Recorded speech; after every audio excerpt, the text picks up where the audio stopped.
Well, it is official. 2024 is officially gone and over with. It is now January of 2025, and I'm going to break down how much I made in 2024, what it actually means with the amount of money that I made, and how it breaks down entirely. Now, just to preface this, I do want to speak fully about where I came from. Now, dating back to 2017, when I was still teaching high school with a master's degree and roughly making about $52,000, I decided to get my real estate license and pursue kind of my own business. Now, alongside with getting my real estate license, I also decided to purchase my first real estate investment property. I wound up ending 2017 with about $25,000 in gross commission income, or really just commission earned from selling real estate, and about $17,000 from my rental property that I'd acquired. I basically bought a duplex, lived in one side, rented out the other, and also rented out bedrooms upstairs to generate that $17,000 in gross rental income. Now, the real reason I'm making this video is just to show you what you could be truly capable of. Now, if you asked me in 2017 that I'd be sitting here making this video detailing the funds that I was able to generate in 2024, I would think you're absolutely crazy.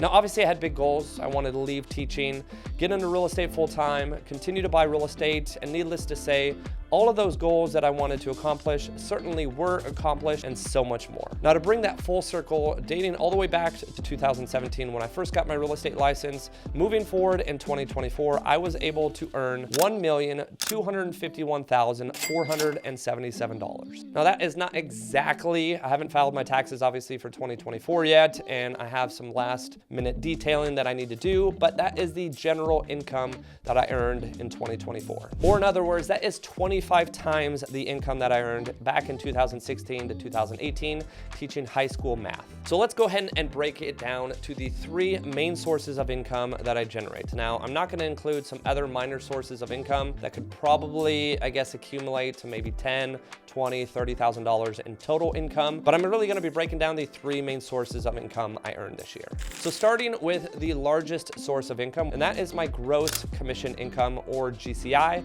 essentially the money I earn from selling real estate. Now, this was to the tune of just over $422,000. This was because I sold between 50 and 60 homes this year, which is a little bit down from the last couple years, but by taking a step back in my gross commission income, that's really the income that requires, I guess you could say, the most amount of work from me. I was really able to enjoy the first 6 months of my son's life and just be able to travel and enjoy life a little bit more versus definitely 2020 to 2022. I was hustling like crazy. Now, as I mentioned just a second ago, this income is definitely not passive. This is income that requires me to go to showings, that requires me to market, that requires me to meet with buyers, meet with sellers, show homes, do all of the business that a traditional realtor does. Now, because I've been in the industry for 8 years now, I have a ton of repeat clients. I have a ton of clientele that love to work with me, and I appreciate the consistent referral business that I do get, especially if you're someone that is watching this business and has sent me business. I truly appreciate it. It is the main source of income that I utilize in terms of paying my employees, paying myself,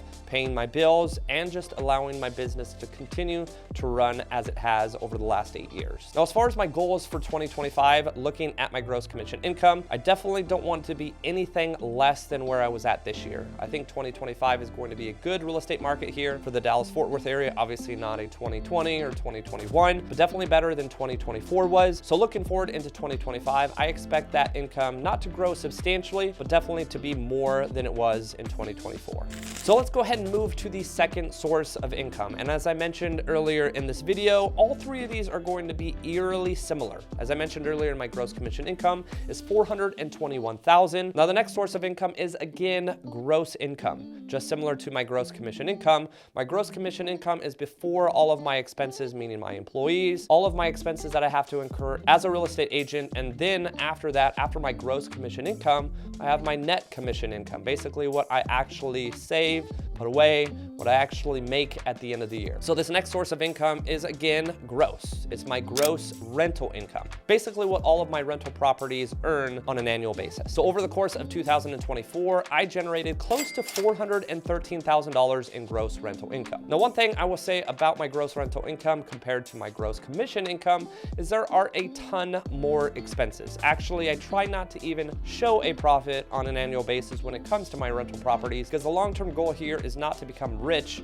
in my 30s on my rental properties. I want to have financial future, or basically have my life set for me in my 40s or 50s when it comes to either the money I put aside into real estate investments or just retirement in general. So yeah, there's definitely more expenses when it comes to my gross rental income. We're talking mortgages, principal, interest, taxes, and insurance, any kind of HOAs, any kind of repairs for any of my properties. I do have an expensive short-term rental. There's management costs there, and there's just an overall cost of upkeeping all of these properties that I own. Now, let me just stop there and say I definitely have a significant amount of profit in that $413,000. I would definitely say anywhere from $60,000 to $100,000 of that is profit, but there's definitely some tax strategies that I won't get into. I'm not a CPA, but there's definitely some tax strategies there, as well as just being smart with where your finances go and your profit goes when it comes to your real estate investment portfolio. That essentially makes it to where you don't have to pay any money on the income that you do net. Now, looking forward into 2025, if you've been following my channel, you're well aware that I'm about to start a massive build job for our forever home. Because of that, I'm really not going to be investing in real estate in 2025, which means I'm likely not going to have any substantial growth in my gross rental income in 2025. I actually sold one of my properties at the end of 2024, so I may even have a little bit less in 2025 than I did in 2024. However, if we really want to look forward into 2026, my primary house that I am actually filming this video in today is going to turn into a rental property, and it is I guess I could say, more high-end rental, generating anything from $5,000 to $6,000 a month in gross rental income. So definitely going to take a dip down in 25 for my gross rental income, but moving forward into 2026, this will become a rental. I'll move into my forever home, and more than likely I will acquire another commercial property that will even boost that gross rental income far past $500,000. Now, fast forward to the third and final source of income, and definitely my favorite source of income because it's largely passive, is revenue share. Now, I've detailed this before on this channel, and my revenue share from my brokerage or real brokerage has grown substantially year over year and continues to grow. Who knows what this may actually look like in 2025, but in 2024, I generated $418,000 from revenue share. This income has essentially grown from 20 grand in 2020 to over 400 grand in 2024, based on just relationships and attracting agents to the incredible company that I'm at. Now, to break this down even further, I have brought in about 50 or 60 real estate agents from all over the country into the company that I work for. And just to give you a better idea, especially if you're not a real estate agent, all real estate agents pay a certain cap to the company that they work for. Most people will essentially use that cap to pay, their brick and mortar costs, their staff costs, whatever it may be in terms of fees that they incur as the business owner of the brokerage. They will essentially charge you a cap. Let's say you make $10,000 in a commission check. They're going to take 15, 20, 30% of that, or $1,500 up to $3,000, sometimes even more, up to $5 grand out of that $10,000 commission check to pay their bills. Now, what real brokerage, or the brokerage I have been at for the last 4 years, the structure with revenue share is if you bring an individual in, they still are going to pay a smaller cap than a lot of other real estate brokerages. Here at Real Brokerage, it is a 15% cap, and they cap out at $12,000. Now, that $12,000, because it is a cloud-based brokerage, they don't have a lot of the fees that a traditional real estate brokerage has. So what they do is that $12,000 that each individual agent may pay, Real Brokerage actually pays it back to the individual agents that have helped the company grow.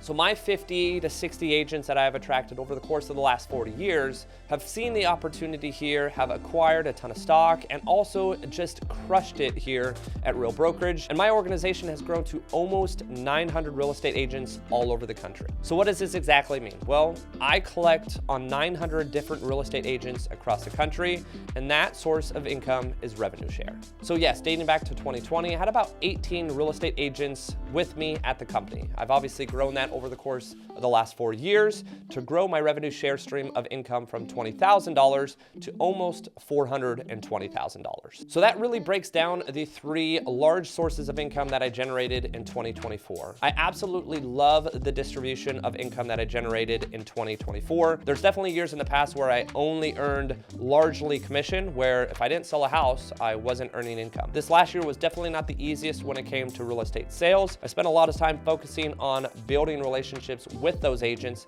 bring them over to the company, and continue to grow Real as a company. So by doing so, my revenue share stream of income has continued to grow. And in addition to that, compared to 2023, my luxury short-term rental cabin has actually had 12 full months of being rented out, which is really where the increase comes from when it comes to my gross rental income. So once again, as I mentioned earlier in this video, those three sources of income has generated me $1.25 million in 2024. It's definitely been the most profitable year out of every other year that I've spent in real estate. Definitely one of the highest in terms of income earned, but also the best in terms of profitability. Now, obviously, a lot of that comes from hard work, loving what I do, and just waking up every single day and being consistent with my job. But at the end of the day, for me, it's all about transparency and showcasing to folks not how much money I make, but how much money I have grown to make, and that it's definitely possible for you to do the same if you put your mind to it. But that's all I got for you guys this week. If you have any questions, make sure to leave a comment down in the comment section below, and I'll make sure to get back to every single comment. Thanks again for all the support for another incredible year here in 2024. Let's hope that 2025 crushes how great 2024 was.